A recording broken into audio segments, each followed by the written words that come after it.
Sveiki, mēs esam komanda #4. Es esmu Mārtiņš. Dace. Tātad mūsu ideja sauc Laimīgs cilvēks zaļā Latvijā. Vispirms noskatīsimies video, ko mēs esam sagatavojuši.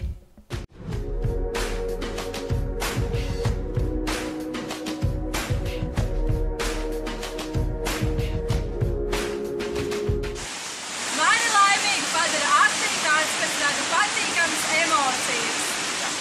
Man laimīgi dara daba. Skaisti un sakoša vide. Mani laimīgi padara iespējas attīstīt gan sevi, gan savu biznesu.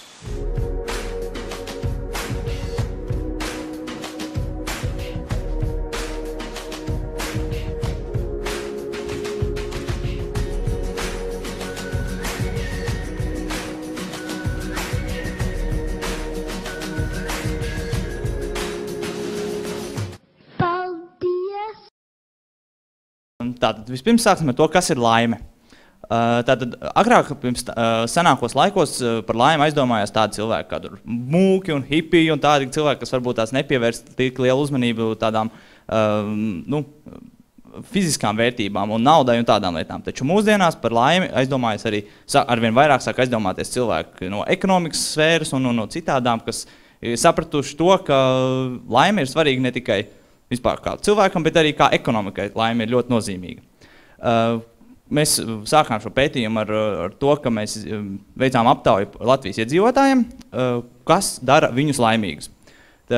Rezultāti rādīja, ka mēs aptaujājām 136 cilvēkus, un rezultāti rādīja, ka īstenībā bija ļoti patīkami tas, ka, piemēram, tikai 5% no cilvēkiem teica, ka laime ir tieši saistīta ar naudas daudzumu viņiem. Tā kā mēs varam secināt, ka pārējie 95% ir kaut kas cits, ko cilvēki iegūst dzīves laikā. Un kas ir mūsu lielākā bagātība? Gandrīz ik viens kā lielāko Latvijas bagātību uzskatās dabu. Un starptautiskā pētījumā Latvija ir atzīta par otro zaļāko valsts tūlītēs Šveices. Tātad, mūsu ideja ir laimīgs cilvēks zaļā Latvijā. Un tātad, kā gan mēs īstenosim šo savu ideju? Kā pierādīja aptauja, tad nauda nav galvenais cilvēku laimei. Tomēr pētījumi pierāda, ka laimīgākās valsts ir arī bagātākās valsts, tādas kā Dānija, Norvēģija un Šveice. Un šīs sfēras, kuras ir ietekmē šo attīstību, ir cilvēks, protams, izglītots, daba, kas ir kā sabiedrības spogulis, darbs, kas ir cilvēka pašizpausmes līdzeklis, kultūra, kas ir nacionālā identitāte, izglītība un zinātne, kas, protams, ir vissvarīgākais, un veselība arī, kas ir pamatvērtība cilvēkam. Pirmais priekšnoteikums, kā uzņēmuma, tā valsts kopējai attīstībai, tā arī ikviena cilvēka personiskai attīstībai ir efektīva laika plānošana un darba organizēšana.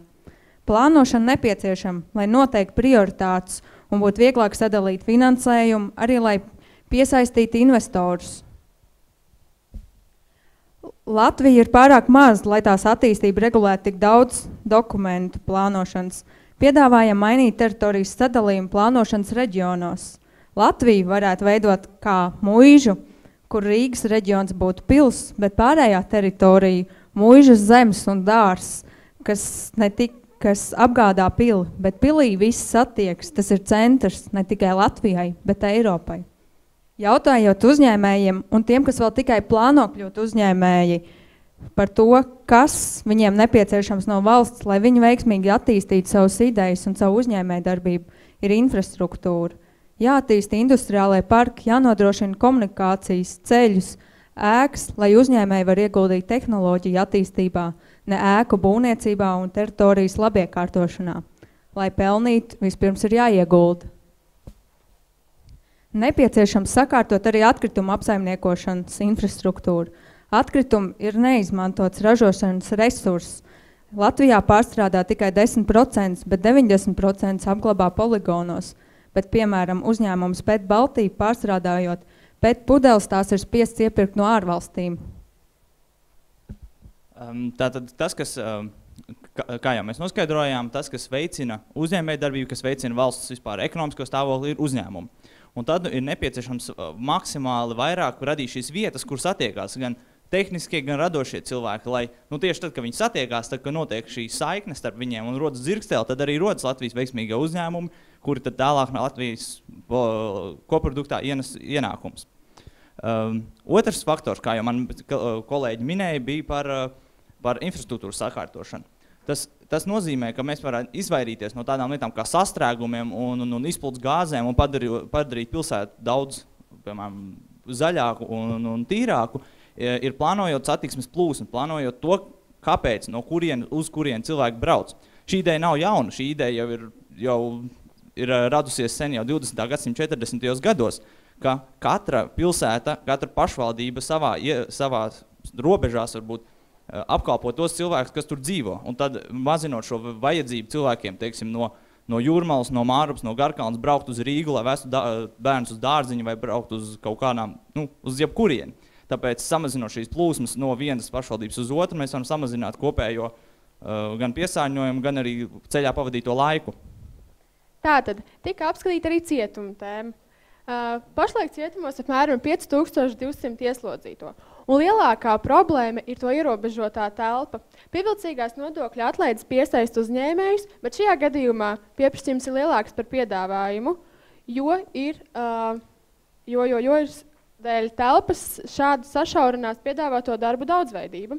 Un mūsu piedāvātais risinājums būtu ļaut uzņēmējiem nodrošināt cietumniekus ar viņiem ērtām telpām, un, piemēram, kad uzņēmums varētu izbūvēt tur savu noliktavas ar nosacījumu, ka viņš tur varēs darboties diezgan ilgi.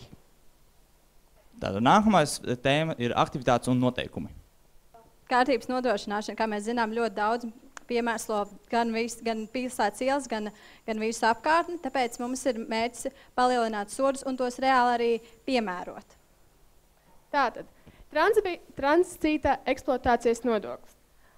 Nevienam noslēpums to, ka Latvija ir tāda kā tranzīta valsts ar 3 ostām, un šis nodoklis būtu tās, ar kuru palīdzību mēs varētu aizsargāt ar iekšējo tirgus transporta pārvadājumu jomā. Piemēram, mašīnas, kuru pilna masta ir pārsniedz 2 tonnas vai sēdvietu skaits ir lielāks par 9, būtu jāmaksā kaut kāds nodoklīts. Un tas nebūtu Latvijas uzņēmēji, bet tie būtu tieši ārzemnieki.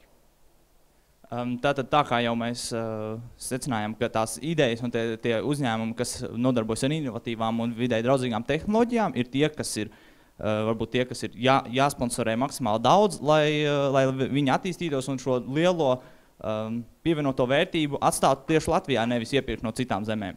Un tāpēc tas viens no svarīgākajiem punktiem ir tieši popularizēt un atbalstīt tieši šīs idejas, kas ir tās tehnoloģiski, tās inovatīvākās un vidē draudzīgākās. Kā to dara, piemēram, vairāk latviešu uzņēmumi, kas ir, piemēram, Amaplant nodarbojas ar autobusu ražošanu, un viņiem ir arī daudz plānu saistībā ar vidē draudzīgu autobusu ražošanu, un tāpēc piemēram, tā varētu būt viena no mūsu eksporta precēm, un tieši tā, ka viņai ir tā pievienotā vērtība lielā. Paldies. Tātad uzņēmēju NVO stiprināšana.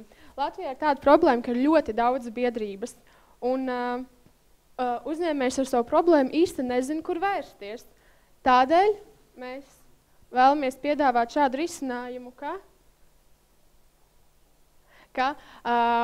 notiktu apvienošana, kā arī notiktu lielāka aktivitāte interneta vidē un tiktu nodibināts personisks kontakts ar uzņēmējiem.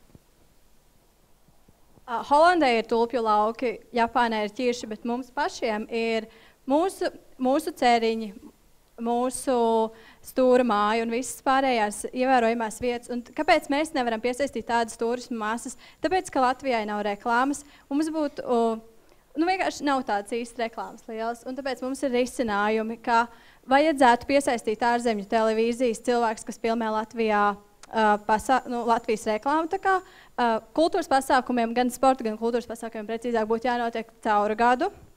Un pie pasākumu radīšanas ir jāstrādā visai Latvijai.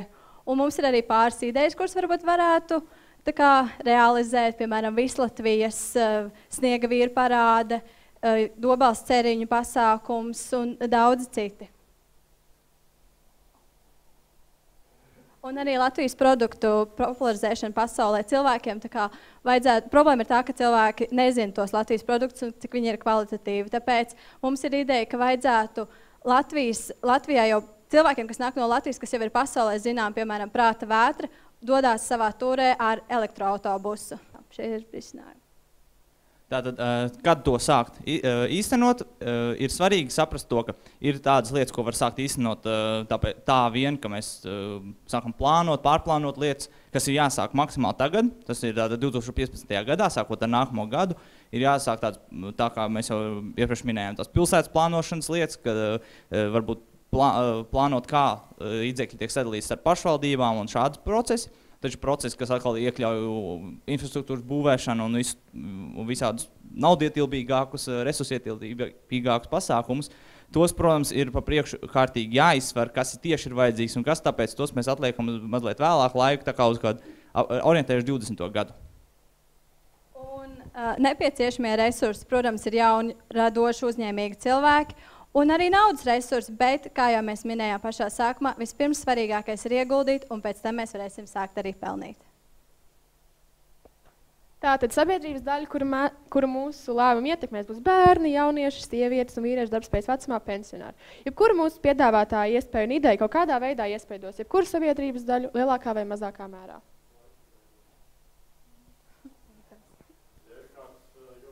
Nē.